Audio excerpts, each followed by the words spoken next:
Hi, everyone, and welcome to Mobile Security in a Remote World. My name is Allie Mellen. I'm a security strategist in the office of the CSO at CYBEREASON. I've been in tech for a decade now, working on various engineering projects. I'm a computer engineer by training, and I spent 5 of those years running my own mobile app development and engineering company. In that time, I learned a lot about mobile app development and really gained an appreciation for mobile devices.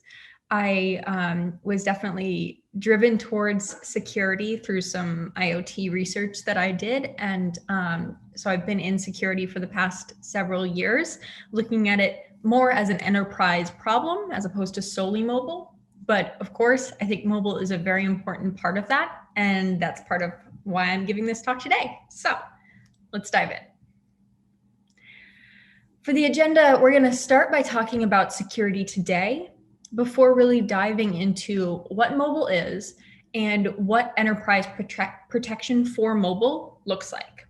After that, we're going to give a really cool example of mobile malware research that our threat research team did. And then I'm going to talk about the importance of a unified approach to enterprise mobile security and mobile protection. So before I can talk about security today, I really need to start by talking about security yesterday.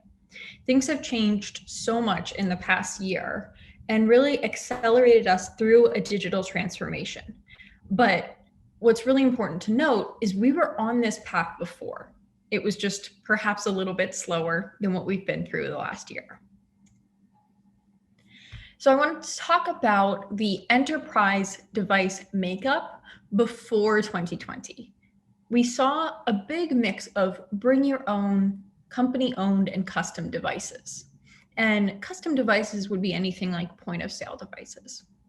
What's fascinating about this is that only 26% of companies actually offer work smartphones for their employees. So you're facing a problem where very few companies are actually giving access to these devices, which means they can't protect what they don't distribute. But what further complicates this is 87% of organizations actually expect their employees to use their personal phones for work. It's very pervasive.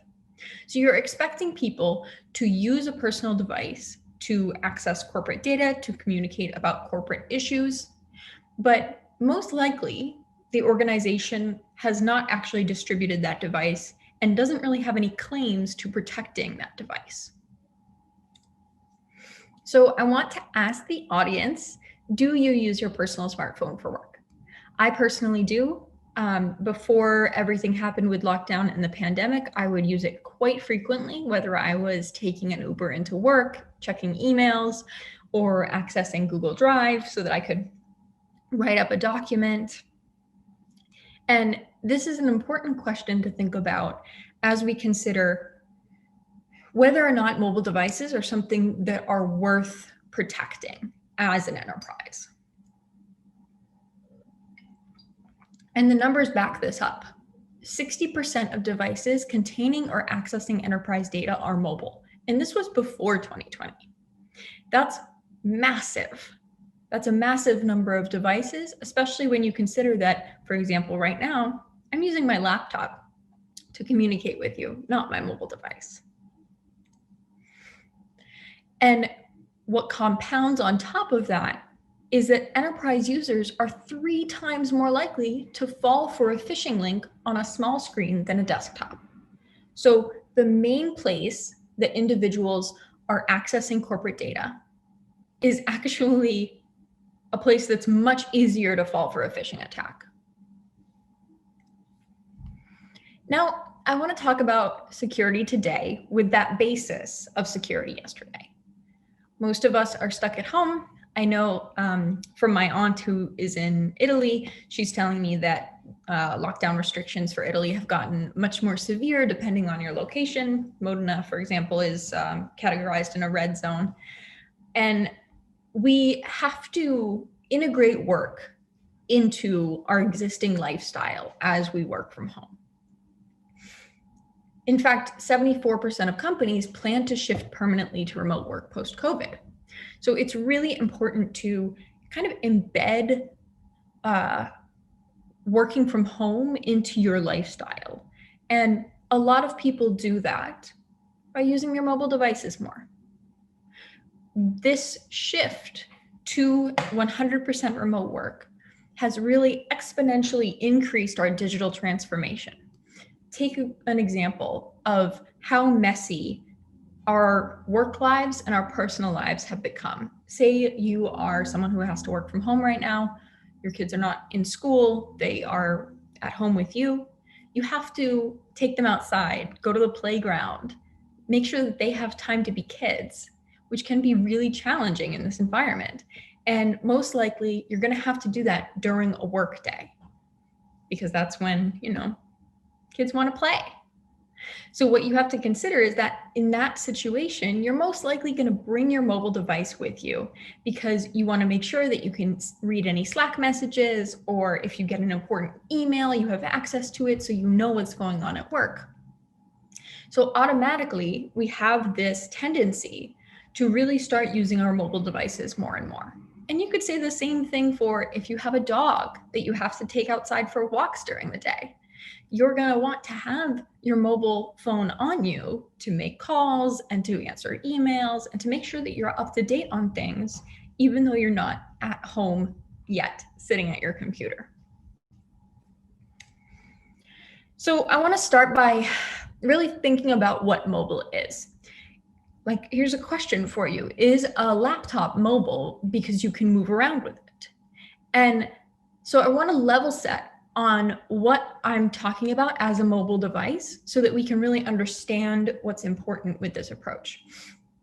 For the context of this conversation, I'm really going to talk about mobile devices as that smartphone component that a lot of us have.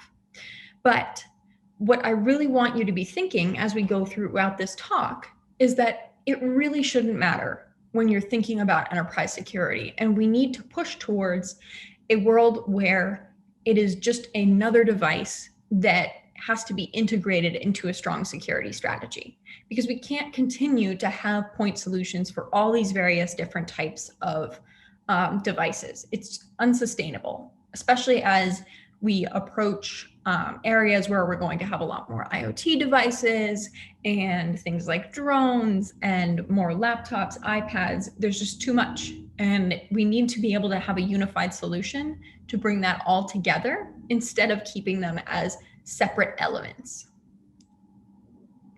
So let's talk about the risk when it comes to mobile devices, specifically smartphones. I really think about this in two different ways. First, there's the on-device risks.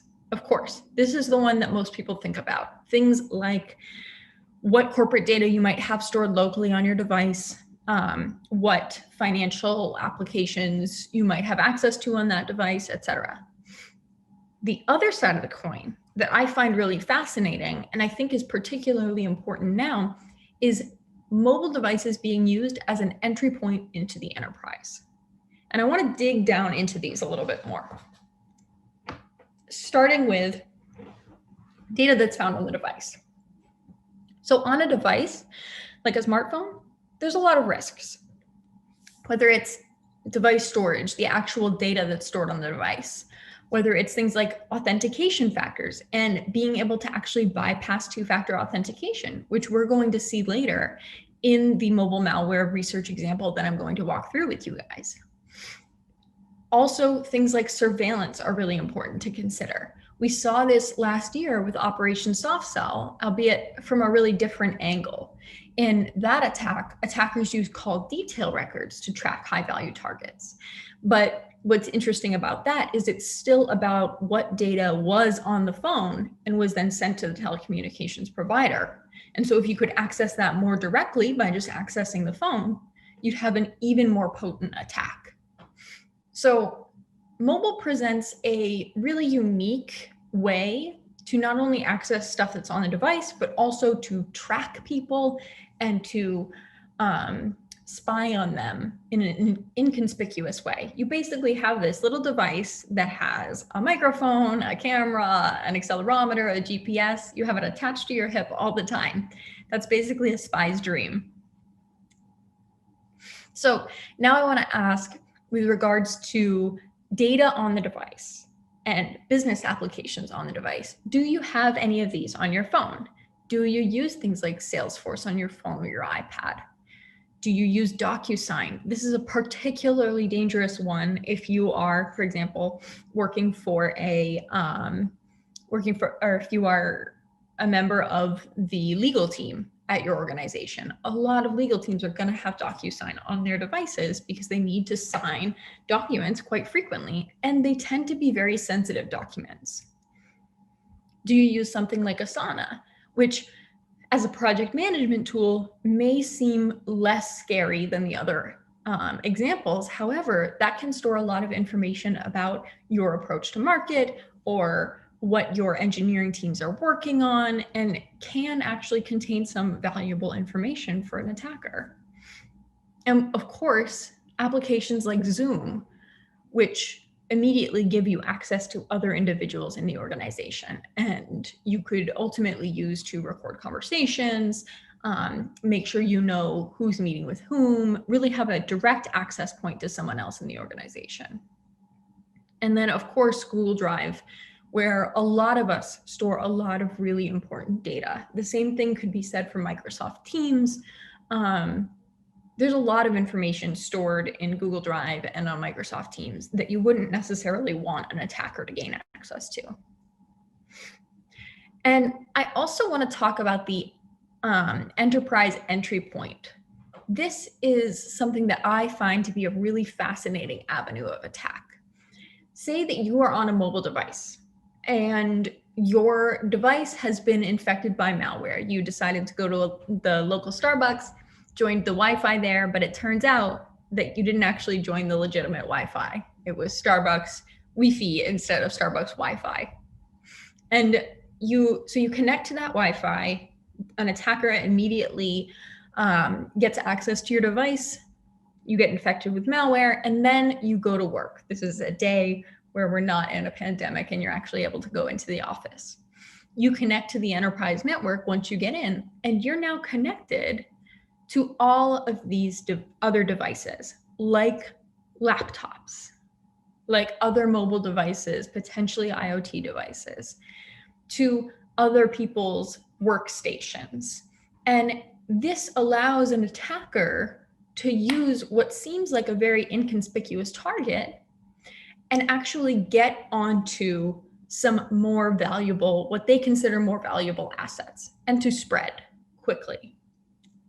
What's really important about this is that 80% of malicious apps have access to internal networks and are scanning nearby ports. So this is something that the majority of mobile malware is actively trying to do. They want to get to that next entry point. They want to try and get as far as they possibly can within an enterprise and really spread as much as possible. And so while it may seem like, oh, my mobile device, I just text my friends, it's not a big deal, it can be the thing. It can be that server in the middle of nowhere that no one knows about that gets infiltrated, except every single employee in the company has one on them. And when we're thinking about mobile security solutions, what it automatically brings up is things like mobile threat detection. And mobile threat detection is about collecting the data on the device, actually analyzing it, and then using that information to do prevention through mobile AV, or actually do detection and response effectively.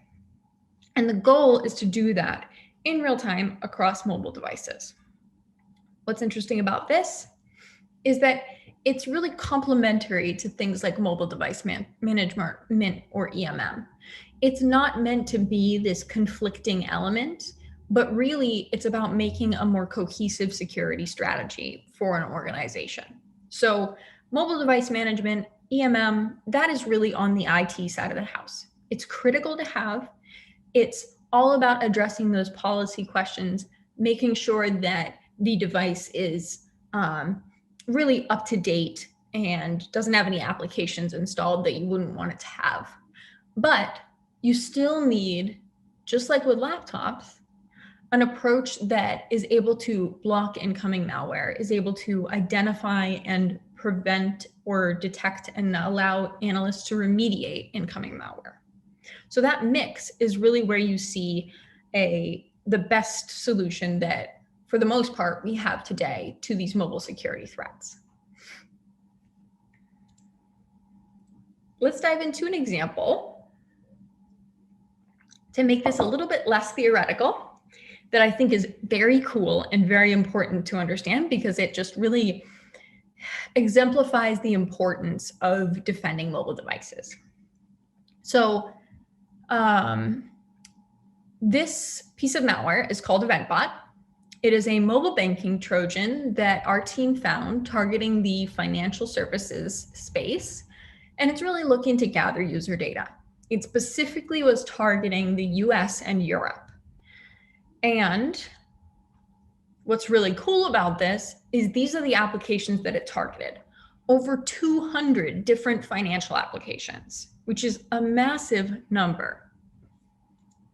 And I want to call out some really high profile ones like Capital One UK, PayPal Business, Revolut, Santander UK, TransferWise, Coinbase, ING Direct, and UniCredit. I, for example, have TransferWise on my phone today. I use it quite often whenever I'm doing any consulting work with people in Europe or other countries. And a lot of people have these applications on their personal devices. And what I think is really important to highlight here is that this is not just about applications that consumers use, though we did see some examples of ones that mainly consumers use in this list. However, there are also applications like PayPal Business, these financial services applications that are for enterprises, that are specifically built for enterprises. So they're not just targeting the consumers on the mobile device, they're targeting the enterprises that they work for or work with. And that's really important, because a lot of times the mobile threat gets lost in, well, that's a consumer device, not an enterprise device. But what we're seeing is, through the ease of use of mobile applications, it is becoming a business device and has already become it. So what does this attack actually look like? How do they actually gain access to these applications? They start by actually tricking an unsuspecting user to download the application. It's masquerading as a legitimate application. And that's how they gain initial access. And we actually saw this attack so early on that we were able to see it iteratively improving its style and its visual, so that the attacker could ultimately get it on the Google Play Store. And though we didn't see it on the Google Play Store because it was so early in the development cycles, that's where this was headed. And that's the goal of this application, is to get on the App Store, to become more trusted. After initial access, we see the application get control of accessibility features, and it starts to run in the background. And it just asks for accessibility features. It's already tricked the user into thinking the application is legitimate and downloading it to their device.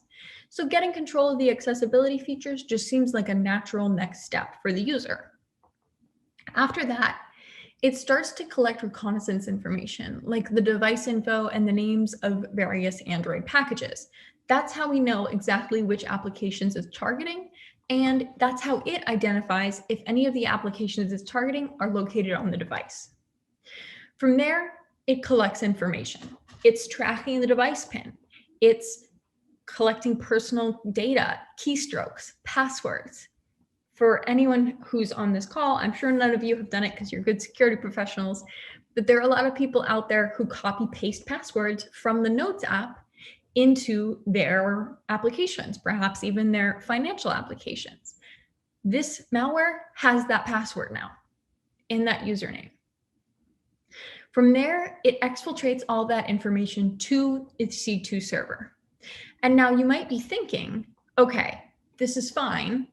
I still have two-factor authentication enabled on these accounts. So even if the attacker tries to log in, they can't take any money out because of my two-factor authentication. But keep in mind that for most individuals, two-factor authentication gets sent as a text message to your mobile device, which the attacker has control of. So when they go to log into these accounts, they actually steal that SMS message coming into your mobile device. They send any relevant information back to the attacker, and then they delete the message. So you never know that two-factor authentication was being used, and the attacker is able to actually get into the account and not appear to be someone else or someone trying to attack the account. And then, of course, for all of these attacks, we actually map them to MITRE ATT&CK for mobile. If any of you don't know what MITRE ATT&CK is, it's a knowledge base of adversary tactics and techniques. They do this at the enterprise level and separately for mobile. And I think it's really cool. It gives you a nice view of what's going on in the attack. And so I highly recommend everyone check it out if you have the opportunity and use it to map your attacks. We do it with every piece of research, and it's really valuable because it lets us see things as that timeline of the attack, like with EVENTBOT. And then we also have seen pandemic-related mobile malware taking the form of things like fake World Health Organization applications. This is really to play off of existing fears and to get people to download things that, again, appear legitimate, appear like they're coming from the Google Play Store, but really the user is downloading a third-party application from a third-party site. And that's one of the biggest things that I can recommend to people who are concerned about this. Only download from the actual Google Play Store or the iOS App Store. Now, back to the enterprise threat here and understanding the enterprise threat a little more. From a security standpoint, I know that I personally do not want another point solution in my organization. I am on the infrastructure security and product security team at CYBEREASON. We know that the average security team has over 25 different security tools, and I do not want to add one more onto that list. I don't want another console to monitor. But the question is, if we don't do that, how do we approach the problem? And what I think is really important to note here is that attacks don't stop at their first entry point. And we saw this when we think about mobile being used to actually go from just the mobile device to the rest of the enterprise network to spread to different applications. It's not just stopping in one place. And so even in cases where we put a point solution in place, the problem that we will run into is that we won't be able to see the full scope of the attack. We will have an analyst who is looking at mobile devices. We'll have an analyst who's looking at traditional endpoints, and they'll manually have to make the connection between these attacks, assuming that an organization actually uses something like mobile threat detection, which most organizations are not prepared for. So even in those instances, we're putting the analyst through even more work than they had to do before, which is not ideal and is not scalable either.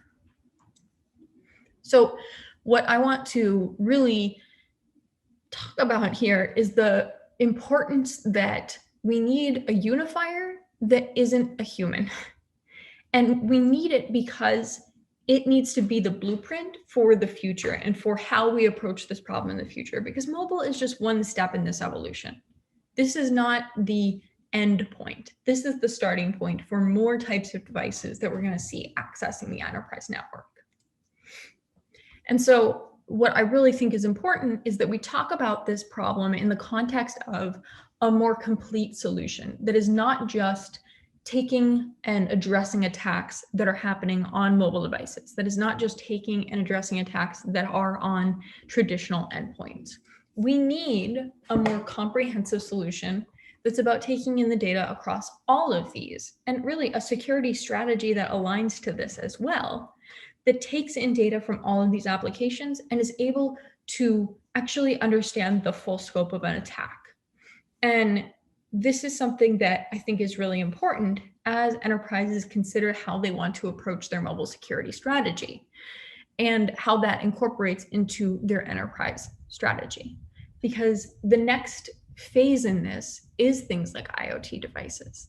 And we need to be thinking about that as we move forward, and thinking about the fact that if we take an approach that isn't scalable, we're going to run into problems down the line, because we can't just continue to accept all of these devices in different ways and with different point solutions. So we really need a unified strategy and a unified approach.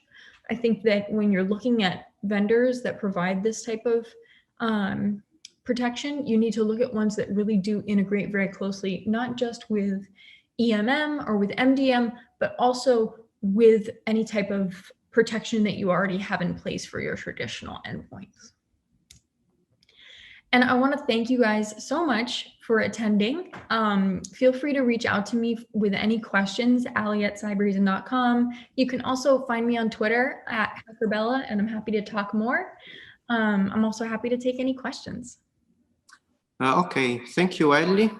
As we said before, there is a bit of delay between the stream and the live on YouTube, so we have to wait some minutes. By the way, we have already Gabriele, who asks, do you know, were you able to recognize who's behind the EVENTBOT, who developed state-funded or criminal organizations? Great question. We were not able to attribute this threat to a particular threat actor. However, I think it is important to note that since it is so advanced, I would expect it's most likely nation state backed, just because it's much more advanced than you would expect from any criminal organization.